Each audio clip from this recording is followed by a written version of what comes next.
Yes, ya ini dia Palm Sunday. Hari ini adalah Minggu Palm. Nah, seperti saudara tahu bahwa kalau kita masuk ke dalam satu perayaan, katakanlah kita tahu minggu depan Paskah, memang mungkin tidak terasa. Berarti 1 minggu sebelumnya, yaitu hari ini adalah Minggu Palm atau Palm Sunday.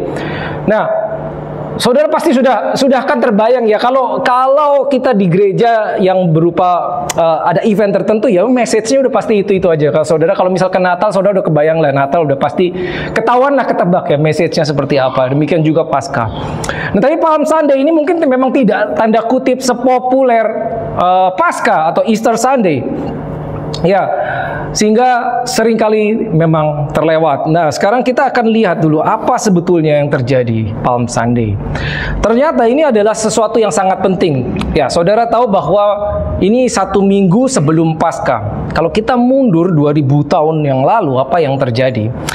Ya, seringkali minggu terakhir sebelum Paskah itu berarti the last week, minggu terakhir Yesus melakukan ministrinya di atas bumi. Maka sering disebut Holy Week, ya, ada yang mengistilahkannya sebagai Minggu Kudus, Minggu Suci, atau The Passion Week, atau bahkan ada yang menyebutnya sebagai Minggu Sengsara. Ya, karena saudara tahu apa yang akan terjadi. Ya, kita tahu, tapi pada saat itu tentunya mereka tidak tahu bahwa hari Minggu terjadi sesuatu, Minggu Palem. Mungkin tidak ada satupun yang menyangka bahwa beberapa hari kemudian Yesus harus mati disalib. Ya, bahkan orang-orang terdekat Yesus pun, murid-muridnya mungkin tidak sadar bahwa itu akan terjadi hanya dalam beberapa hari.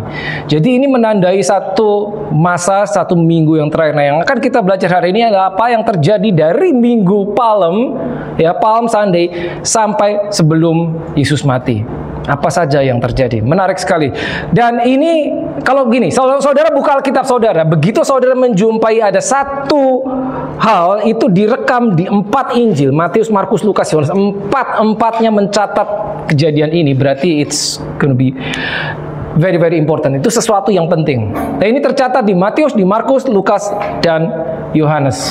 Ya, Minggu Palem ini saudara bisa jumpai di Alkitab. Ya, yang pertama adalah, nah ini, ya memang gambarnya mungkin nggak terlalu tajam, but it's okay. Saudara bisa lihat triumphal entry. Apa yang terjadi sebetulnya? Apa yang dirayakan di Minggu Palem? Semua sudah tahu, tapi mungkin tidak semua tahu. Nah, ini yang dirayakan. Ya, saudara lihat ya, tentunya orang ini adalah Yesus. Masuk ke kota Yerusalem dan dielu-elukan sebagai raja. Ya, sebagai raja. Saudara sadar apa tidak? Pada saat saudara baca Alkitab, saudara buka Alkitab saudara, ya, Yesus berinteraksi dengan banyak orang. Mulai dari social outcast, orang yang terbuang, ya, orang sakit, ya, orang yang punya kedudukan, sampai ahli Taurat, semuanya mengalami interaksi dengan Yesus. Tapi dia tidak pernah secara terang-terangan ngomong, aku ini raja. Ya, bahkan begitu ada orang-orang tertentu, kelompok tertentu yang ternyata mereka bisa tahu bahwa orang ini adalah Tuhan atau orang ini raja Israel. Seringkali dia bilang, jangan bilang siapa-siapa. Anggap ya, Yesus bilang gitu kan, oke, jangan bilang siapa-siapa. Pernah kepikir gak kenapa Yesus memberi pesan seperti itu? Jangan bilang siapa-siapa kalau saya ini Mesias. Jangan bilang siapa-siapa bahwa I am the Lord. Gitu. Karena itu akan menghalangi, akan mempersulit dia bergerak secara bebas. Karena dia setiap hari, ya, menjelang akhir ministerinya, dia bolak-balik masuk Yerusalem, mengajar di Bait Suci. Ya. Tapi kali ini beda. Kali ini beda. Dia masuk, dan ini adalah public declaration, seakan-akan dia membuka identitasnya. I am the king. Ya, seperti ini. Ya, kita akan baca, ya, ayat ini. Ya, kita baca ayat ini. Seperti tadi kita tahu bahwa ini ada di Matius, Markus, Lukas, dan Yohanes. Ini yang dari Matius. Ya, ketika Yesus dan murid-muridnya telah dekat Yerusalem, ya, saya bacakan saudara. Dan tiba di Betfage dan yang terletak di Bukit Zaitun, Yesus menyuruh 2 orang murid-muridnya dengan pesan, pergilah ke kampung yang di depanmu itu, dan di situ kamu akan segera menemukan seekor keledai betina tertambat dan anaknya ada dekatnya. Lepaskanlah keledai itu dan bawalah keduanya kepadaku. Dan jikalau ada orang menegur kamu, katakanlah Tuhan memerlukannya, ia akan segera mengembalikannya. Ini sebelum dia masuk. Kalau saudara lihat gambar yang tadi Yesus naik keledai itu, ya, keledai. Jadi begini, kita tahu memang kejadian ini, tapi saya akan bawa saudara masuk ke detailnya, sehingga apa sih sebetulnya maknanya, apa sebetulnya yang bisa kita pelajari dari ayat demi ayat. Ya, oke. Nomor 1, katakanlah Tuhan memerlukannya, ia akan segera mengembalikannya. Kenapa saya highlight? Tuhan memerlukannya. Ternyata 3,5 tahun pelayanan Yesus, saudara nggak pernah menjumpai kalimat Yesus pernah ngomong nggak? Aku perlu ini, aku perlu ini, aku perlu ini. Apa pernah dia ngomong gitu? Pernah nggak saudara jumpa di Alkitab? Nggak pernah. Tidak pernah. Seakan-akan kok dia nggak pernah butuh sesuatu. Dia tidak pernah menyatakan saya butuh sesuatu. Satu-satunya yang mendekati adegan demikian adalah pada saat dia berjalan, ya, dan dia berhenti di sumur di dekat Samaria dan dia berjumpa dengan wanita Samaria. Dia cuma bilang, aku haus, aku perlu minum. Udah, itu doang. Selebihnya tidak pernah. Tidak pernah dia ngomong.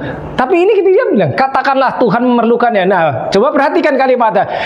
Dia akan menyuruh muridnya masuk kota. Dia bilang, nanti kamu begitu masuk, kamu akan melihat ada keledai tertambat. Lepaskan, bawa. Ya, bawalah keduanya kepadaku.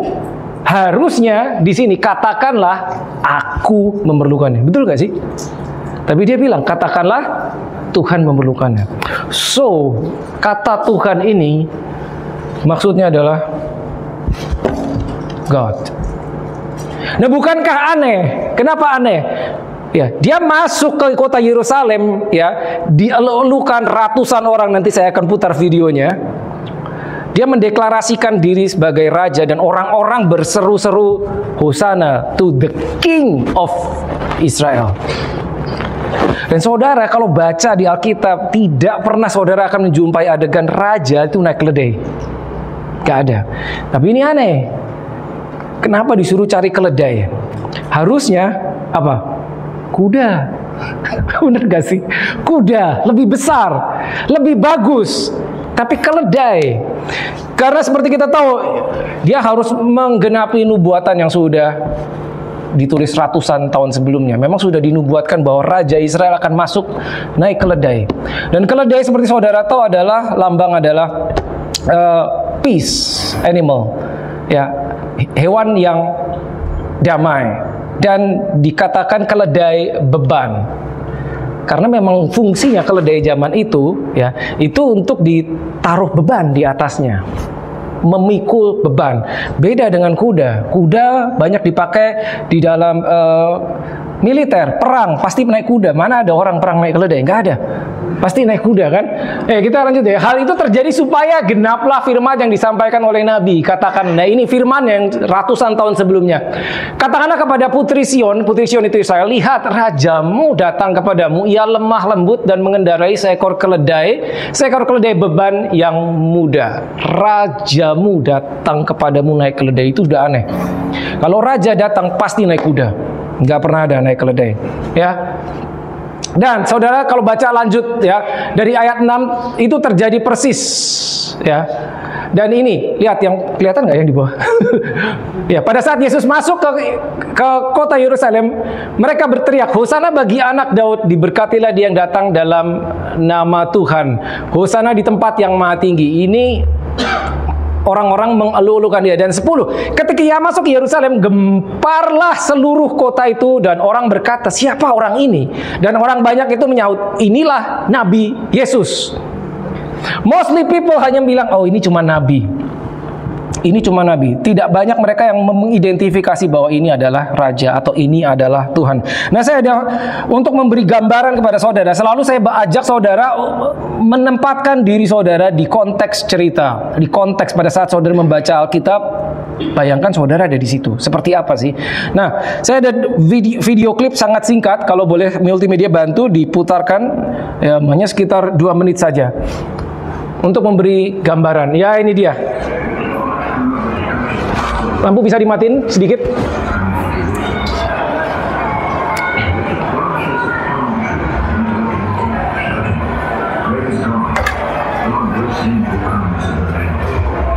Ya, itu dia.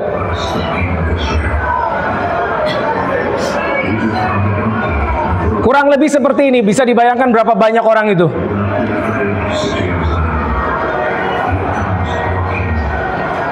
Yang naik kuda cuma Yesus, muridnya jalan. Mereka menghamparkan bahkan pakaiannya di jalan-jalan, mengeluh-elukan Yesus. Perhatikan, kira-kira apa yang ada di dalam pikiran orang-orang itu? Orang-orang banyak, penduduk Yerusalem. Lalu kira-kira apa yang dipikirkan murid-muridnya?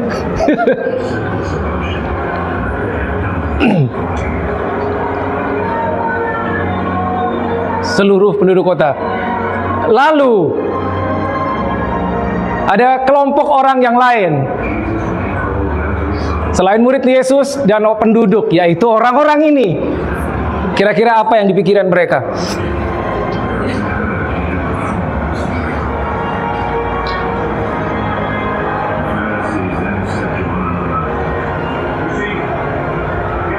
Farisi, ahli Taurat.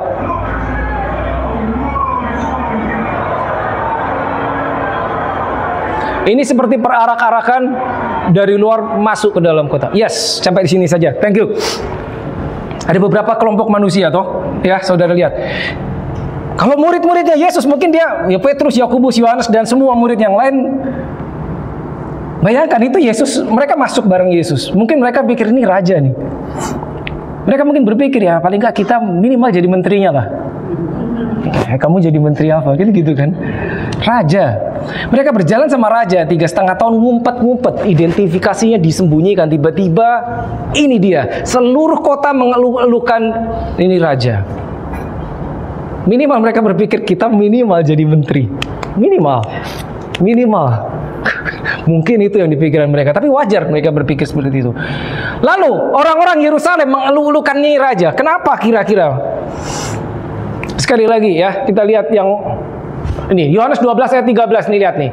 Hosana, diberkatilah dia yang datang dalam nama Tuhan, Raja Israel. Mereka tahu ini yang naik keledai raja. Mereka tahu. Ya, itu sudah terekam di Zakaria 9 ayat 9. Rajamu datang kepadamu. Tadi kita sudah baca, ratusan tahun sebelumnya sudah dinubuatkan. Dan di Lukas juga tertulis, di Injil Lukas, ini dia, 19 ayat 36 sampai 38. Ini dia, diberkatilah dia yang datang sebagai raja dalam nama Tuhan. Kira-kira apa yang dinantikan orang-orang? Nah, kalau saudara baca, saudara akan tahu bahwa konteksnya saat itu mereka ada dalam penjajahan Romawi. Hidupnya tidak mudah, sulit hidupnya. Sehingga mereka menantikan raja untuk membebaskan mereka dari Romawi. Gitu. Nah, begitu ada raja yang datang, mereka punya harapan. Ini orang ini akan membebaskan negeri kita dari penjajahan Romawi. Kurang lebih seperti itu. Ya, itu yang ada di pikiran mereka. Nah, saya bawa gambar ini. Nah,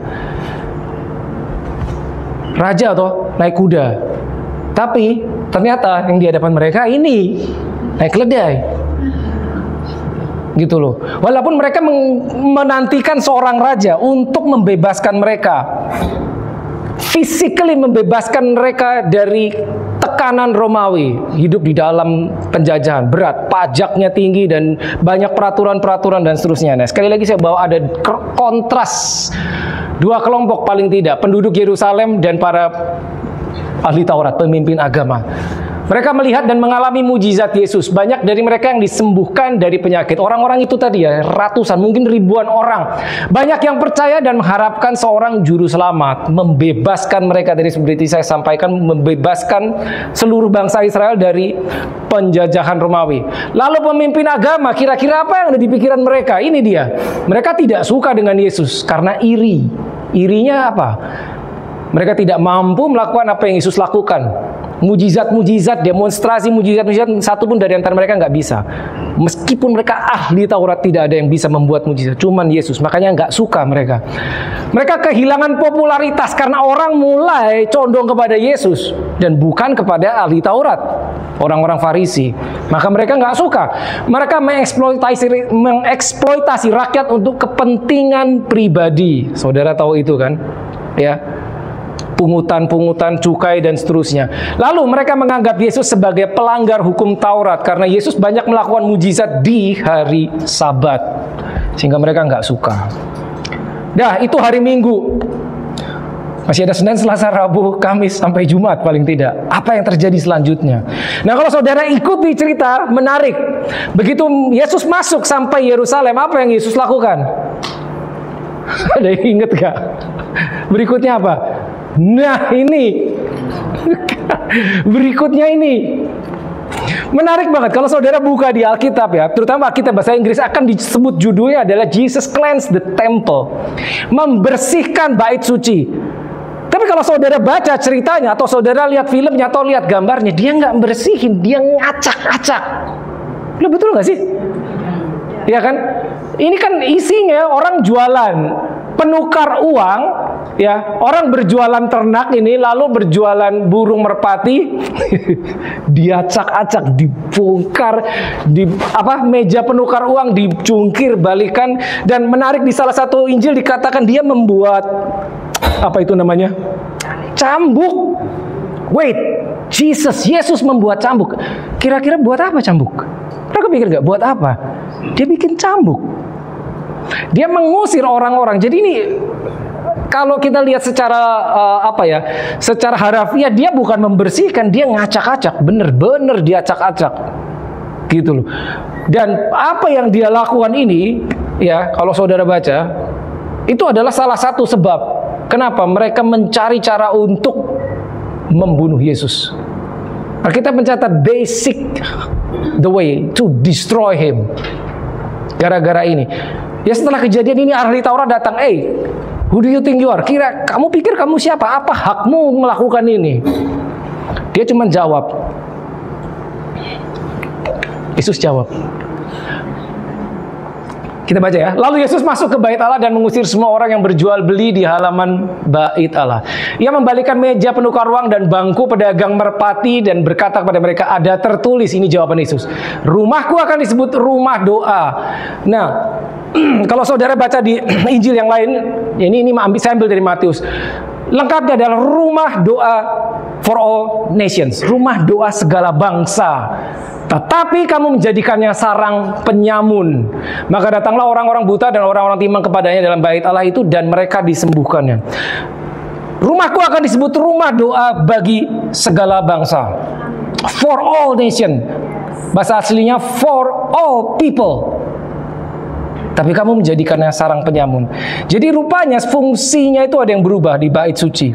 Ini dilakukan, saya nggak ada waktu untuk menjelaskannya kepada saudara, tapi kalau saudara mau detailnya, sebetulnya itu ada section tertentu di bait suci itu yang dikhususkan buat orang non-Yahudi. Ada section tertentu, bagian tertentu hanya boleh imam, ada bagian tertentu hanya boleh orang Yahudi, ada bagian tertentu yang boleh non-Yahudi. Nah, di situ mereka jualan. Jadi fungsinya sudah berubah, bukan sebagai tempat berdoa sehingga orang-orang yang non-Yahudi bisa beribadah, tapi dipakai jualan. Nah, jualan ini sebetulnya bukan sesuatu yang aneh. Kenapa? Ada penukar uang. Kira-kira ada apa itu? Money changer di situ. Karena kalau saudara tahu, pada saat hari raya, ya, mereka datang dari luar kota banyak, dan mereka setiap kali harus membawa persembahan, mempersembahkan hewan. Ada yang burung merpati, ada yang kambing domba. Nah, mereka perjalanan jauh, mereka nggak bawa ternak, enggak. Jadi mereka cuma bawa uang, begitu sampai beli di sana untuk dipersembahkan. Dan uang yang dipakai itu kursnya beda. Makanya kalau saudara dilihat di Alkitab ada namanya, mereka kan pakai mata uangnya shekel. Tapi di bait suci yang berlaku adalah the shekel of sanctuary, shikal kudus. Nggak sembarang shikal. Jadi orang punya shikal nggak bisa langsung dipakai, ditukar dulu dengan shikal kudus. Rate-nya beda. Seperti itu. Makanya ada money changer-nya di situ. Nah, itulah yang dianggap Yesus ini udah salah fungsinya. Harusnya rumah doa, tapi kenapa kalian pakai untuk berjualan? Seperti itu. Lalu, habis itu, apalagi yang terjadi sebelum hari Jumat, sebelum Yesus? Nah, satu lagi, ini yang paling mengenaskan sebetulnya. Ini yang terjadi berikutnya. Ini mengenaskan. Tanpa melihat, tanpa membaca tulisan, kira-kira saudara tahu kan adegan apa ini? Iya toh? antara ini dan orang ini. Ya, tahun lalu saya sudah pernah jelaskan. Ya, saat Yesus ditangkap, kita tahu Pontius Pilatus mau membebaskan Yesus, tapi orang-orang Yahudi, tua-tua Yahudi, mereka tidak mau. Mereka memilih orang yang ini. Siapa orang ini? Siapa? Loh, ya, kita baca ya. Dan pada waktu itu ada dalam penjara seorang yang terkenal kejahatannya, bukan cuma orang jahat, terkenal kejahatan, yang bernama Yesus Barabas. Banyak dari antara kita tahu orang ini adalah Barabas, tapi nggak banyak dari kita tahu bahwa dia namanya sama. Namanya sama. Yesus Barabas. Karena mereka sudah berkumpul di sana, Pilatus berkata kepada mereka, siapa yang kamu kehendaki kubebaskan bagimu? Yesus Barabas atau Yesus yang disebut Kristus? Bayangin saudara, namanya aja sama. Yesus Barabas, Yesus Kristus. Diperhadapkan di depan orang Yahudi. Pilatus orang Romawi. Pontius Pilatus orang Romawi. Dah nih, pilih yang mana? Yesus Barabas atau Yesus Kristus? Dan kita tahu ceritanya yang dipilih yang ini. Pernah kepikir nggak apa yang ada di pikiran mereka? Kenapa mereka milih yang ini? Bukankah orang yang ini? Nah, bayangin, ratusan orang bahkan ribuan orang mengalami mujizat, mengalami kesembuhan yang dilakukan orang ini, tapi mengapa yang dipilih yang ini? Kepikir nggak? Yesus memberi makan 5.000 orang laki-laki, berarti at least bisa 15.000, 20.000. Dan beberapa di antara orang-orang itu yang mengalami mujizat diberi makan Yesus adalah orang yang juga memilih ini. Namanya sama, Barabas. Tahu arti Barabas tuh? Arti Barabas tahu? Bar itu bahasa Indonesianya bin. Bin artinya the son of. Aba artinya, Abbas itu sama dengan Aba. Aba artinya father. Barabas, the son of a father. Nah lu, ini juga the son of the father. Cuman beda fathernya yang satu. Ini fathernya yang di atas. Nama depannya pun sama. Bukankah itu apa? Coba gini. Apa yang bisa kita pelajari? Nomor satu, pada saat kita lahir baru, kita menerima Yesus sebagai apa? Itu penting. Kita menerima Yesus sebagai nabi kah? Karena orang-orang tadi dia bilang kan, ini Nabi Yesus dari Nazaret, tadi kita sudah baca kan. Mereka beberapa tidak mengakui bahwa this is the Lord. Nabi doang. Saat kita lahir baru, kita harus menerima Yesus sebagai Tuhan dan Juru Selamat. Ingat itu ya, the Lord and Savior. Dan jangan lupa, habis kita menerima Dia sebagai Tuhan dan Juru Selamat, Dia akan memerintah, because He is the King. Dan pada saat saudara mengakui Dia adalah the King, jangan kaget kalau Dia akan membersihkan bait suci. Bait suci ini yang tadi yang diacak-acak oleh Yesus, tanda kutip dibersihkan, ya. Kalau saudara baca 1 Corinthians 3:16 dan 1 Corinthians 6:19, Rasul Paulus berkata, tidak tahukah bahwa tubuhmu adalah dibersihin? Yang bersihin the King. Karena bait suci harus dipakai untuk proper things. Segala yang tidak proper akan dibersihkan oleh orang ini. Tidak tahukah bahwa tubuhmu adalah bait Roh Kudus? Bait sucinya sekarang bukan physical, but you, your body, your mind, your soul. Kalau kita mengakui orang ini, kita menganggap dia Lord, King, maka kita akan dibersihkan. Ini bukan legalism. No, this is hidden wisdom. Gitu loh. Dia bersihin dulu. Dia bersihkan. Apa yang ada di dalam diri kita akan dibersihkan. Valuable lesson. Boleh dibantu multimedia kembali ke yang tadi? 2 slide sesudahnya. Nah ini, apa yang kita pelajari dari sini? Saya masuk ke ini dulu. Nah, Matius 27:20. Tetapi oleh hasutan imam-imam kepala dan tua-tua, orang banyak bertekad untuk meminta supaya Barabas dibebaskan dan Yesus dihukum mati. Ini mengenaskan, saudara. Ya, saudara tahu gambar ini. Apa yang kita pelajari? Oleh karena hasutan, very dangerous, hasutan. Seringkali dalam perjalanan kita ikut Yesus, kita akan diperhadapkan dengan satu pilihan yang mirip. Mirip, saudara. Ini sama ini. Nama depannya sama. Dua-duanya son of his father. Barabas, anak bapaknya. Ini juga the son of the Father, God the Father. Nama depannya sama. Diperhadapkan kepada kita. Nah ini yang menarik, saudara. Pilihan itu cuman selalu satu, nggak bisa dua. Nah apa maksudnya, saudara?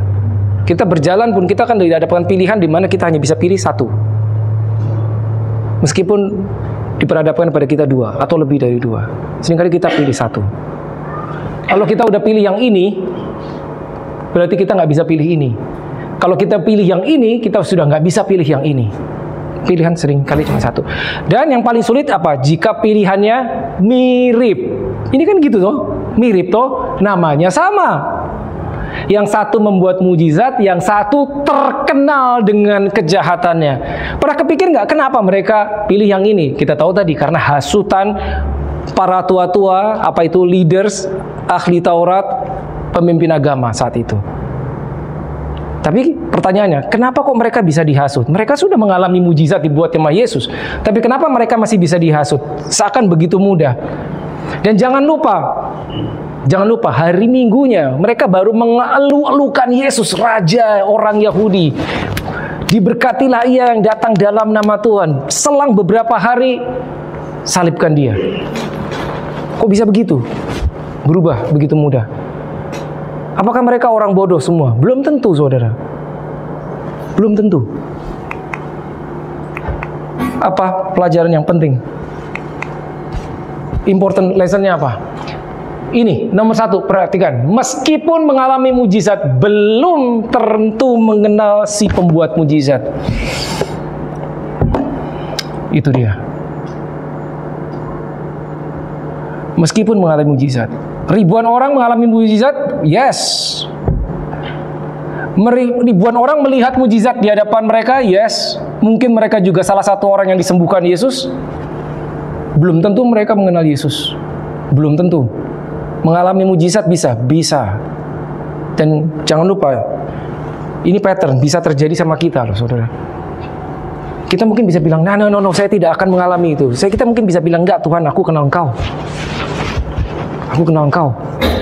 Tapi bayangkan, tempatkan diri saudara di sini. Kita akan selalu diperhadapkan oleh pilihan dalam kehidupan kekristenan kita, dan ini tuh mostly similar option. Yesus Barabas, Yesus Kristus. Sulit. Ya kita sekarang tahu, ya gampang lah, pilih Yesus dong, jangan pilih Barabas, karena kita tahu ceritanya. Tapi kebayang nggak orang zaman dulu, kok bisa-bisanya mereka milih penjahat? Saat kita, nah ini penting nih, nomor 3. Saat kita memilih A, belum tentu karena kita menyukai A, tetapi bisa jadi karena tidak menyukai B. Ingat ya, cuma 2. Yesus Barabas, Yesus Kristus. Mereka memilih Barabas bukan karena suka sama Barabas. Enggak, mereka tahu ini orang jahat. Mereka memilih yang jahat karena mereka nggak suka Yesus yang Kristus. My God. Mereka memilih Barabas, Jesus Barabas, karena mereka tidak suka Yesus Kristus. Kenapa? Karena mereka harapkan adalah seorang raja yang datang untuk membebaskan mereka dari penjajahan. Tapi ternyata yang datang raja damai. Makanya nggak naik kuda, bukan untuk perang. Raja damai, bukan untuk membebaskan mereka dari Romawi, tapi membebaskan mereka dari dosa. Mereka nggak suka itu. Mereka nggak suka. Dan mereka nggak tahu Mereka nggak tahu. Menolak Kristus sama dengan otomatis menerima dunia. Jika kita memilih yang satu, pasti menolak yang lainnya. Itu dia. Ini penting, saudara. Menolak Kristus berarti otomatis menerima dunia.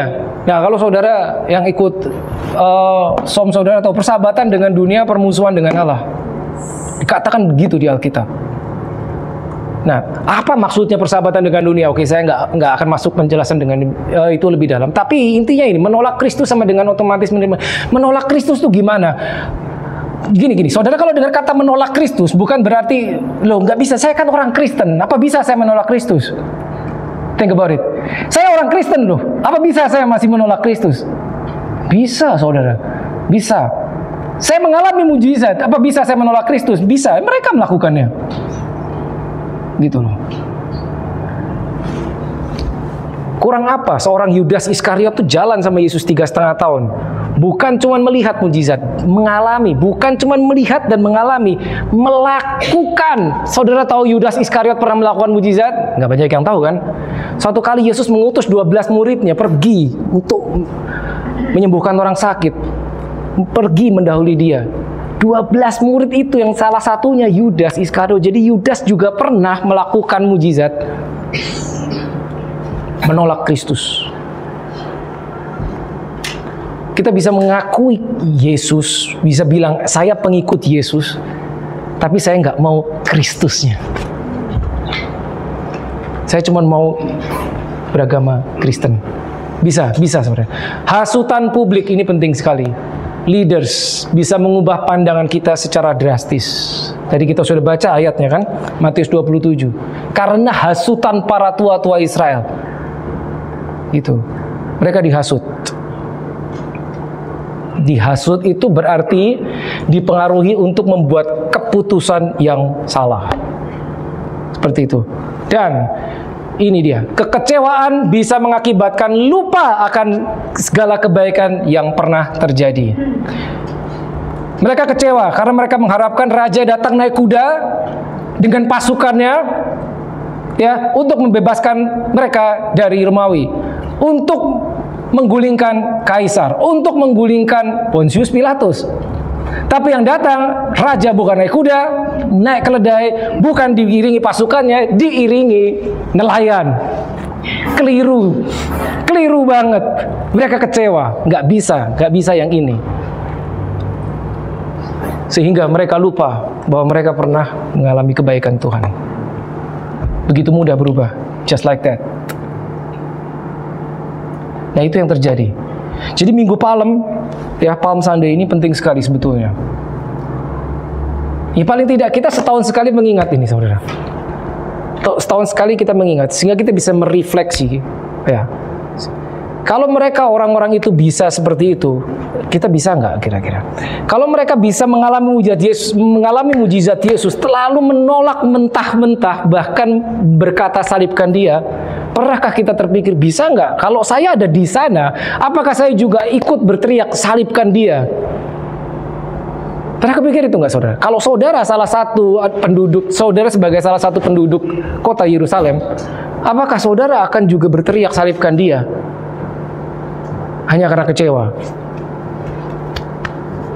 Pernah kepikir itu gak?